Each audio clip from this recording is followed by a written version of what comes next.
Hey, what's up friends? Moses here from Driver Success. I hope you guys are doing well.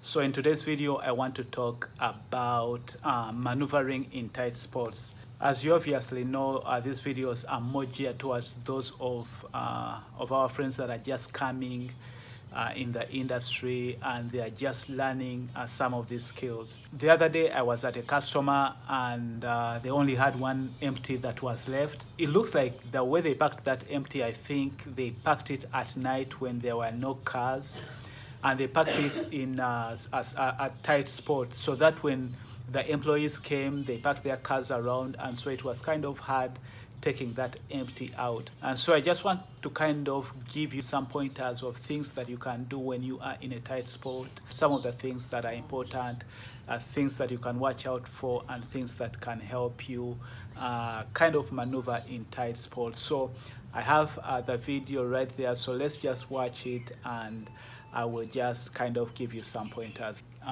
This is me right here.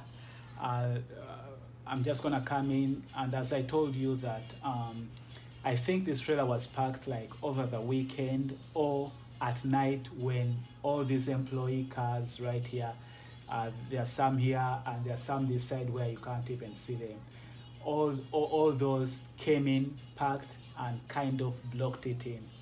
And you may not be able to see really, but right here there is almost no space right here, because as you can see, this is the curb right here, and so this trailer is parked closer to this curb.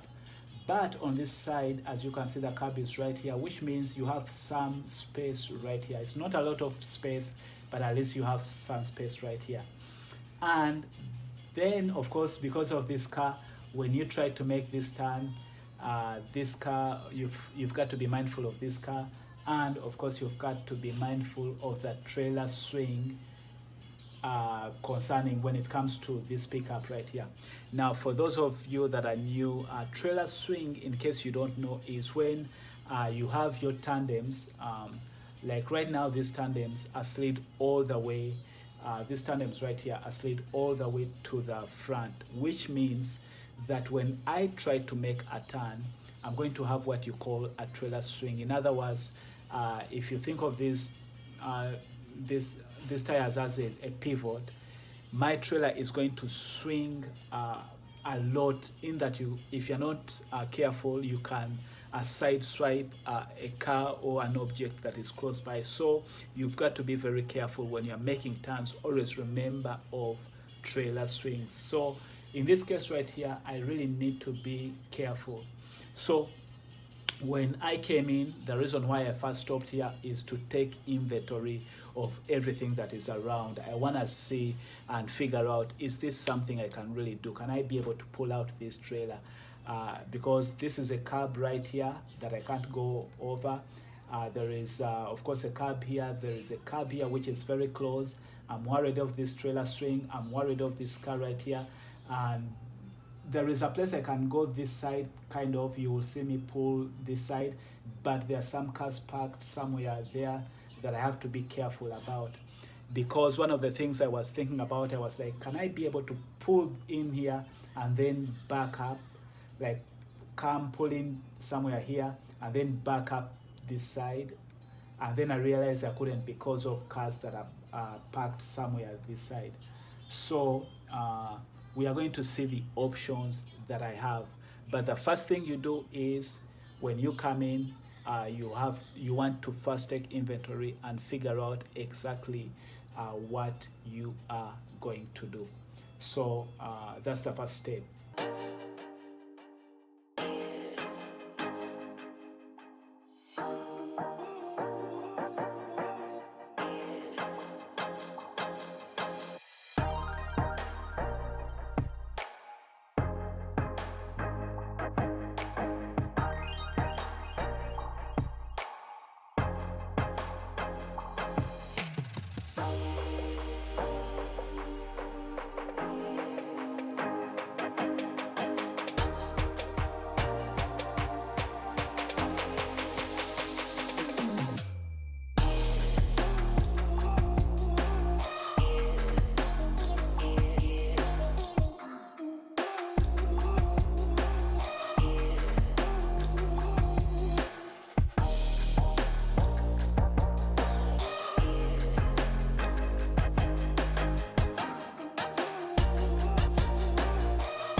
Okay, so the first thing that you saw me do is also a step that we need to talk about. So the first thing, of course, you do like your pre-trip, and you realize that I closed the doors because the doors were open. So the first thing that you want to do is to make sure that you close your doors, because you don't want to be moving that trailer and then your door swings open or does something crazy.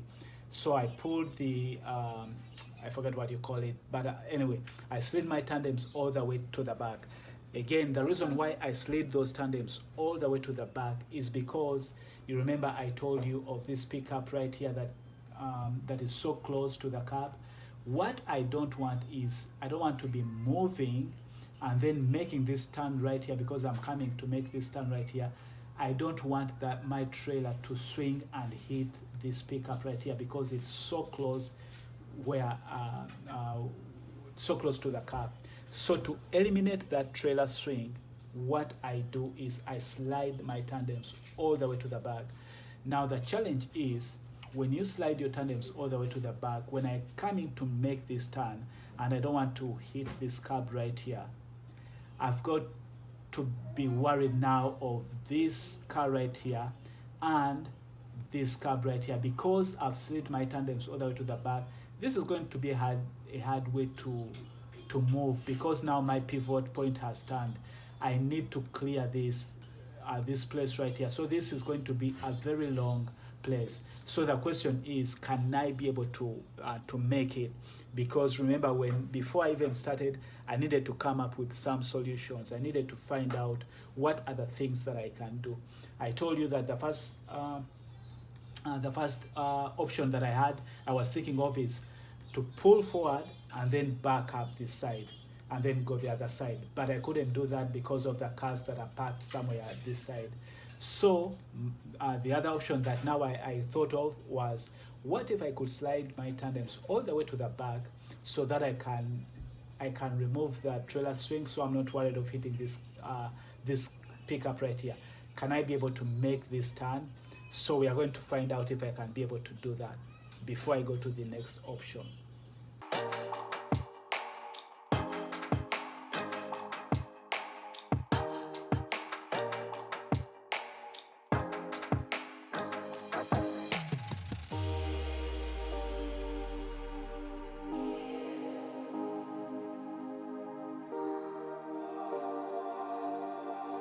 So as you can see right now, of course you saw that my tires came all the way, like I utilized all this space right here. But right here now I stop, because I realized that I can't make it. There's no way, even though I have eliminated the trailer swing right here, I'm not worried about this trailer swing. I can't make this turn because the curb is somewhere right there. There is a car right here. This trailer now is so long because I've increased my pivot point. So there's no way I'm going to be able to make this turn right here. So I need to go to plan B or plan C, whatever. I don't remember. I think it was plan C. Now I need to go back.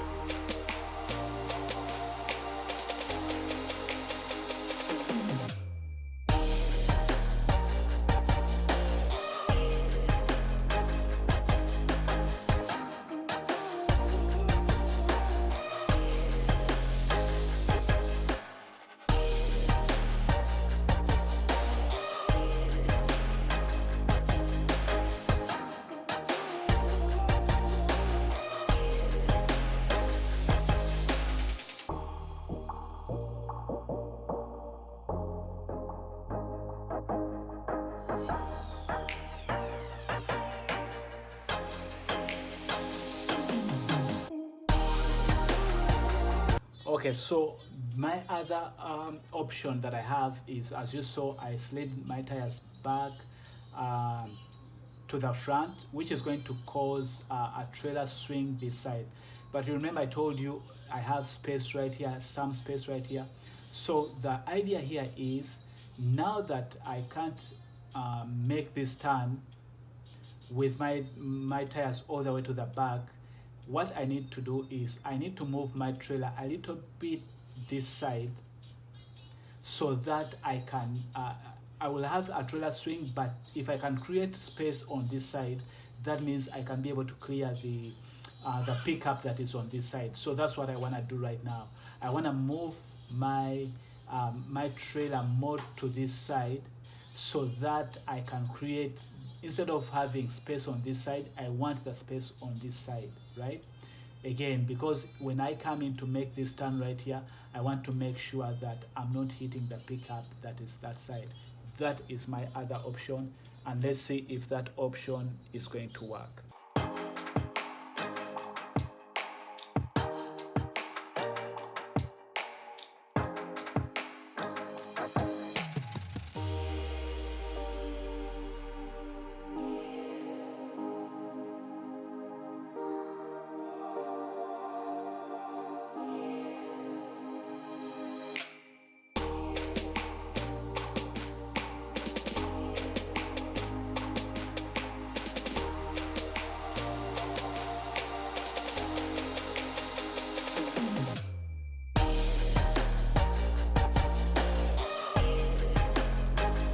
So right now, this is one of those most important steps that you hear experienced truck drivers talk about or instructors talk about, the get out and look.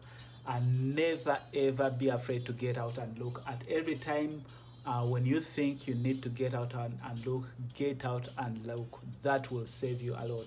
So as you can see that I stopped, got out of my truck to look and see where I am. Now, if you see, the trailer string was eliminated and I have all the space that I need to clear this, to clear this right here. But even though I may feel okay, that doesn't mean I don't get out. I still get out, come, look to make sure that I am safe. On the other side, the other car, I know I'm close, but at least on the other side I can see what's happening, but I don't know what's happening on this other side. So that's the whole point of getting out and looking.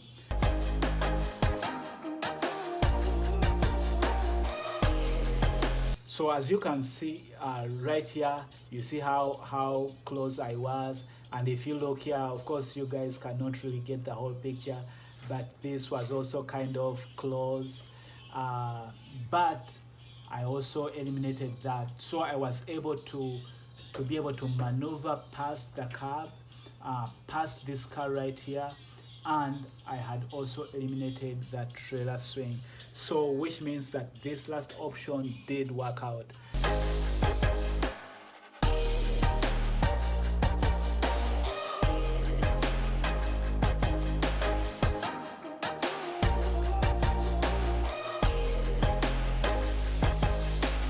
So you saw just how close that was, but it was something that was that I was able to do. So there was still another option that I could have taken. The other option that I could have taken was to realize that I can't be able to pull out that trailer, and in that case what I needed to do was just to leave it, go look for another empty elsewhere. So anytime you come into a situation where you have a tight spot, always the first thing that you want to do is take inventory of that area and come up with ideas in your head that you can use to be able to maneuver in that tight spot. But if at any one point you realize you cannot maneuver in that area, whether you are backing up into a spot they've given you, into a dock they've given you, or you go into a customer's place and you're supposed to be getting in, if you at any one point you realize you can't do it, then the best thing to do is to stop and let either the customer know you can't do it, or let the dispatcher know you can't do it, or look for another alternative. Never try to be a super trucker. It's not worth it, and so always know what your options are. If you are out of options, let the shipper, let the receiver, let the dispatcher know that you can't do it, and just don't do it. It's your license that is on the line. So I hope that gives you an idea of some of the things that you can do to help you out there as you maneuver in tight sports. Don't forget to subscribe to the channel. Don't forget to leave comments, like, engage with me. If you need to send me an email, moses@driversuccess.com.